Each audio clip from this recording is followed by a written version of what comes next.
Dr. Myles Munroe's last message contained 4 keys to reaching your purpose. Recorded hours before his transition into glory, he left us with the formula for reaching your destiny. So stay tuned to hear this message, and at the end, we will examine some of the revelation within it. Here it is, the 4 keys to reaching your purpose. Dominate the earth through work. What is work? Becoming yourself. That means you were born with a gift that's supposed to bring order to the earth. When you find what you were born to do, it brings order to resources. Let me explain. God's strategy, Genesis 2. When the Lord God made the earth and the heavens, no shrub of the field had yet appeared on the earth, and no plant of the field had yet sprung up. And it tells us why. Because there was no rain. Why? Because God had not yet sent rain on the earth. There was no rain. Why? The rain would have caused the plants to grow out of the earth. God was ready for progress, development. He was ready for things to explode, but he withheld the rain, and it tells us why. Because there was no man to work the ground. God had a problem with management. He didn't want growth without management. He didn't want development without management. He didn't want things to just grow. You know, the difference between a forest and a garden is one of them is managed.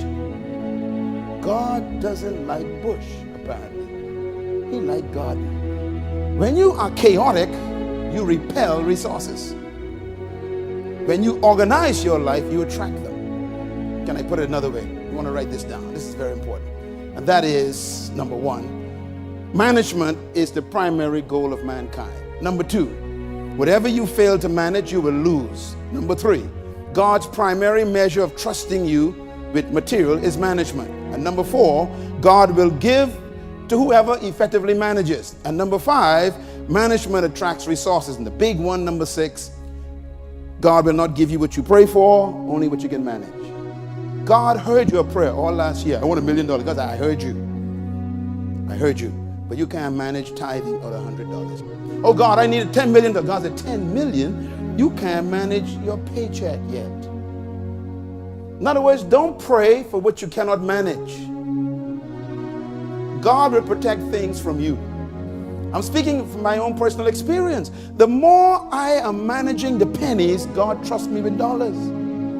And the more I manage the dollars, he trusts me with the hundreds. And when I manage the hundreds, he trusts me with the thousands. When I manage the thousands, he trusts me with the millions. In other words, God trusts you based on your management, not your prayer requests. You fast and you pray and you wonder why God's not responding. God's watching some other things. You ask God for a new house and you don't keep the one you're living in clean. You ask God for a car and God says you don't keep the motorbike clean. In other words, he checks management before he releases resources. It's not the request, it's the management ability he watches. Let me quote Jesus. If you cannot be trusted with little, who will trust you with more? In other words, it's so important for you to understand that management is more important than prayer, because management determines whether your prayer gets answered. If you cannot be faithful over other people's property, who will give you property of your own? I'm quoting Jesus. If you cannot be faithful over what? Other people's property. The reason why God gives you a job is not because you're supposed to be there for the rest of your life. He sends you on other people's job to see how you manage other people's property. That includes the printing machine of those people, the paper clips you take home without asking, the pens you steal. He's watching everything. Going to work late, stealing other people's lunch hours, lying, say you're sick and staying home. God said, you can't manage the other people's time. How can I give you your own business? I want my own business. God said, you can't even keep a job.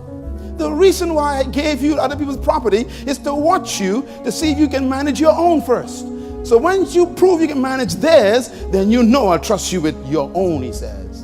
Can you handle other people's money? Lawyers, contractors, don't get quiet on me now. You exist because you are the fulfillment of one of God's desires. You are the assignment in your generation. I was born to solve a problem in the world. So were you. I'm not better than you. I'm not a superior. I just found my problem. And my job is to help you find your problem. You were not born just to make a living, pay bills, and die. You were born to actually solve a problem on earth. And you are the solution. By the way, you get paid for the problems you solve. Write that down quick. You see, you don't work really for money, you know. You work for solutions. And then people pay you for solutions. Once you find the problem, you found your wealth. I'm hearing all these layoffs taking place, and layoffs. And I'm sitting there going, boy, these people are going to go crazy, because that was their life. If your job is your life, I mean, that's your life, then you got to really ask God for revelation fast. Say it with me, I am necessary. Say it loud. Shout it loud. In other words, you are not a mistake. You came to earth and we need you. Whatever you carry, we need. We have to help you find it though. You were born to solve a problem. And if you never find that problem, the problem still exists. The graveyard is filled with people who never solved the problem they were born to solve. One of my major jobs in life is to help you find it. The demand upon my life is directly tied to the problems I realize I have to solve. Third world leadership problems. That demand was created by the solution that I keep supplying. Don't look for money. Please, don't look for money. Money follows solutions. Why do you think Bill Gates is so rich? Computers used to be as big as this room. Did you know that? Yeah, Bill Gates used to work for IBM when they used to do DOS. Boy, I used to hate that stuff. I couldn't remember all them, formulas. And Bill Gates developed Microsoft in IBM. Took it to the board, and the board said it'll never work.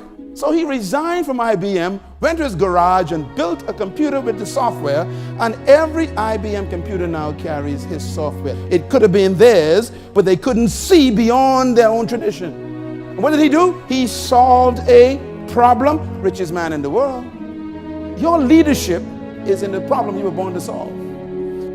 I'm telling you, money follows solutions. Spend the next 3 weeks thinking about what I'm teaching right now. I want you to sit down the next 3 weeks, because you got 1 year about to leave you. You can let the next year be like this one. Staggering, wandering through life, trying to figure out whether you should retire. Let me tell you something. You better start thinking beyond your job. What is my gift? What is my strength? What is my uniqueness? What do I have that I can give the world? Let me go find the problem. Everybody say, be a business. I think this is the key, God wants you to be a business. Every problem is a business. Business is born when the solution to a problem is discovered. Your job is what they pay you to do. Your work is what you were born to do. Your job is your skill. Your work is your gift. You can be fired from your job. You can't be fired from your work. It's like trying to fire a bird from flying. If you tell a bird go away, he takes flight with him. Come on, give God a praise right there. You see, your gift goes with you. When I discovered my gift, I discovered I'll never be poor again. Why? Because poverty depends on what people think about you and your value of yourself. But when you have your gift, it doesn't matter where you land, bam, you could operate because your gift came with you. Life is bigger than your career. Your life is your call. Write this down, please. Whatever you were created to do and become, you possess it now. That means that whatever you were born to be is within you. God never places your future outside of you. Wherever you go, you carry it with you. Flight goes with the birds, swim goes with the fish, trees go with seeds. Your gift goes with you. In other words, whatever you were predestined to do is already prepared within you, and you came to this planet with your future trapped on the inside. I'm glad for that, because no one really controls your future. It's inside you, Paul. And all these years, the hidden stuff is still there. Maybe God sent some of you to this meeting just to reconnect you one more time to your real self. Tell your neighbor, you ain't saying nothing yet. Come on, say it like you believe it. You ain't saying nothing yet. Tell your neighbor, I'm going to manifest before I die. And you're going to be glad you sat next to me.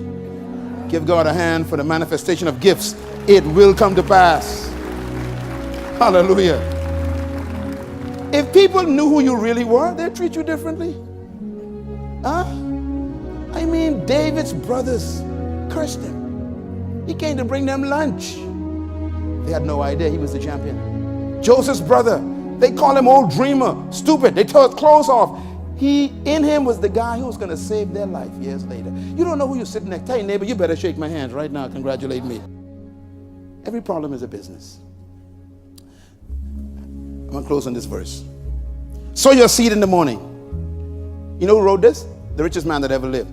Normally, I would suggest to people, if you want to be successful, don't take advice from a failure.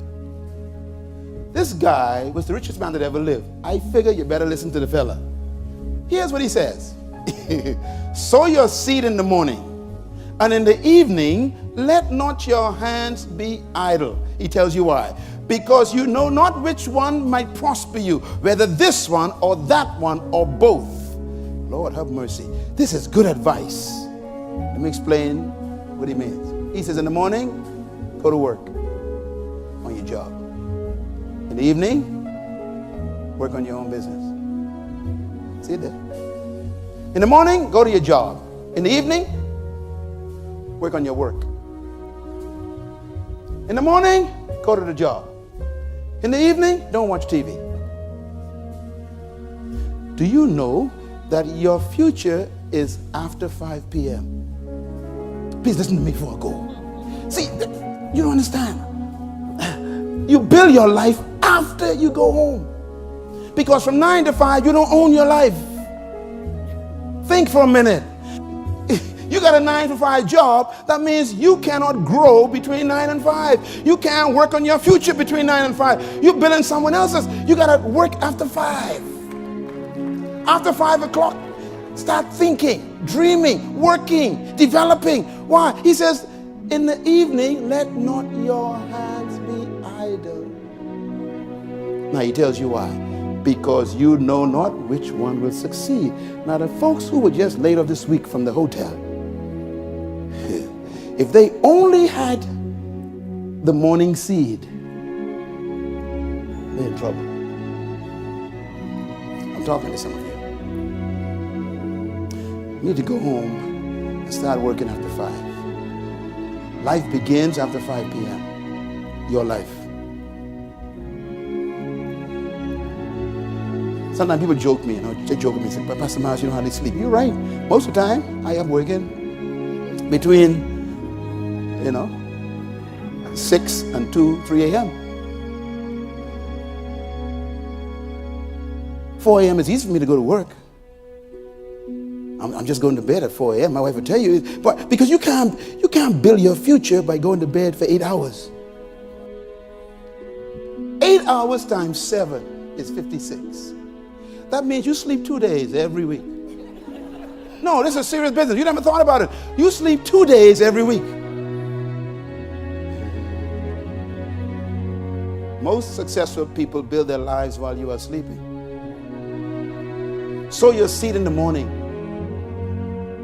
And in the evening, let not your hands be idle. You see those books that Dr. Richard wrote? He didn't write them between 9 and 5. He probably was up late in the night working on, all Pastor Dave, working hard. I want to talk about me, oh my God.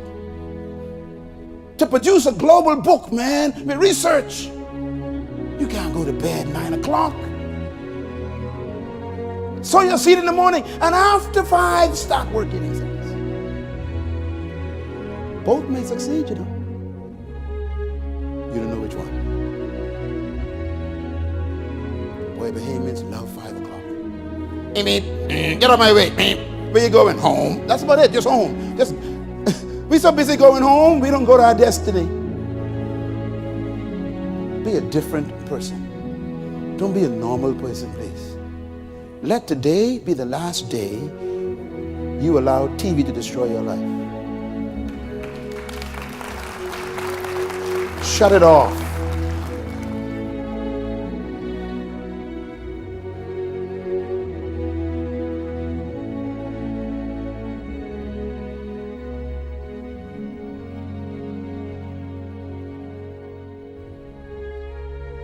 Four keys to reaching your purpose.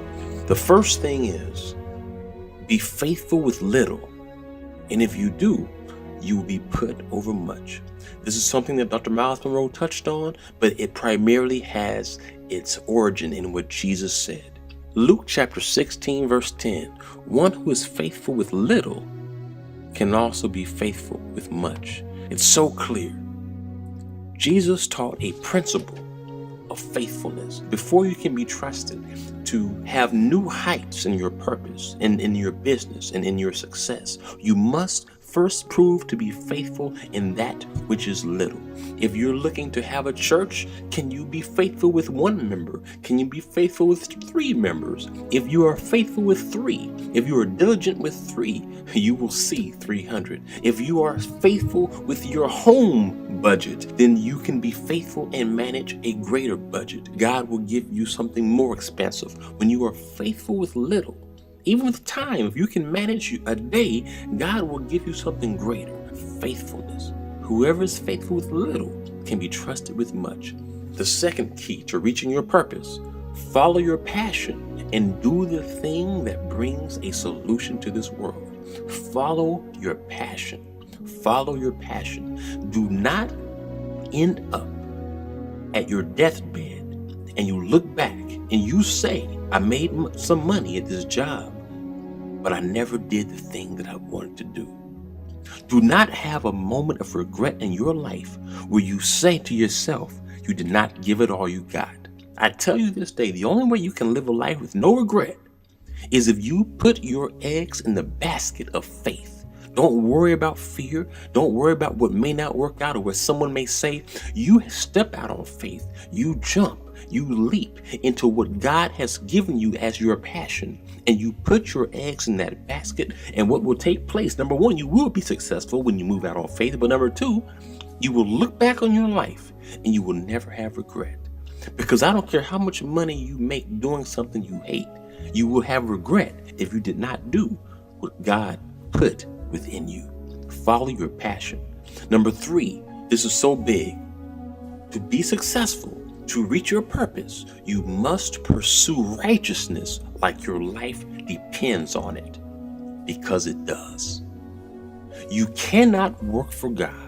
You cannot be successful in what God has put within you. You cannot reach your purpose, discover your purpose and your problem that you're going to solve in this world if you are not pursuing righteousness. That's number 1. And that is the reason why Jesus said in Matthew 6:33, but seek first the kingdom and his righteousness, God's righteousness, and all these things will be given to you as well. What things? The things that will bring what we need for a living. If you're going to tap into that good life, first, you must seek the kingdom and you must seek God's righteousness. What does that mean? That means doing what you know to be right. Following the Spirit of God that is within you that tells you what's right. He speaks to your conscience. He tells you what you should be doing with your time. He tells you when you should be studying. He tells you what types of things you should avoid doing, sinful things. Some may not even be sinful, but may just be lazy, may be disruptive, may be distracting. Whatever it is God is telling you not to do, stop doing it. Whatever you know to do, do it. Seek righteousness because your life depends on it. This is the reason why we have to seek God diligently. Hebrews chapter 11 verse 6. Watch. He is the rewarder of those who diligently seek him. You want to be rewarded by God? Seek him with diligence. You're watching this video right now. That tells me you're seeking God. You know how many other videos you could be watching? You know what you could be doing with your time? But you are right now watching a video seeking the kingdom. You are doing exactly what God wants you to do. You're already on your way. Pursue righteousness. Number 4, work on your gift no matter your job. Dr. Myles Munroe said it best. Your future is after 5 p.m. You see, your job provides a means. It provides a living. It provides a wage. But your work, the thing you were born to do, is something that you must develop. And to do that, it takes time, which means after you get off of your job, you better get diligent on your assignment.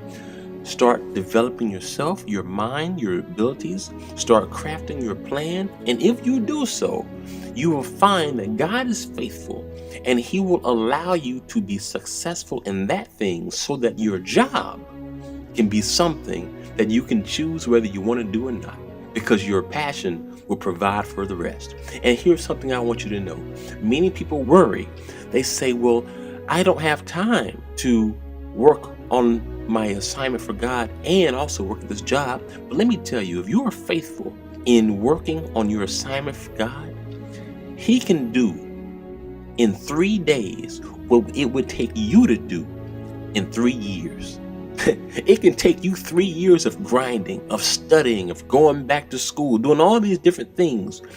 But if you are just faithful to God, go with what He tells you to do. Remember this, in 3 days, He could cause a change that could catapult you to where you never knew you would be so soon. Because when God is in it, you best believe you're going to win it. These 4 steps will certainly get you to the purpose that you know is for you. That's the reason why you're watching this video. That's the reason why you can't sleep, because you know greater is in you than what others know about. It's about to be exposed. For the study notes to this teaching, email me, Jaron@aocnet.org, and I will send you the free documents that will renew your mind and get you into thinking in the way that you need to think to get to where you need to be. And to get that full teaching of Dr. Munroe, he has a lot more meat in there, a lot more solid food in there. You're definitely going to want to go to munroeglobal.com and let them know that you want the teaching, The Power of Self-Government, and you will see that that teaching will bless you. God bless you. And as always, I'll see you again, AOC Network.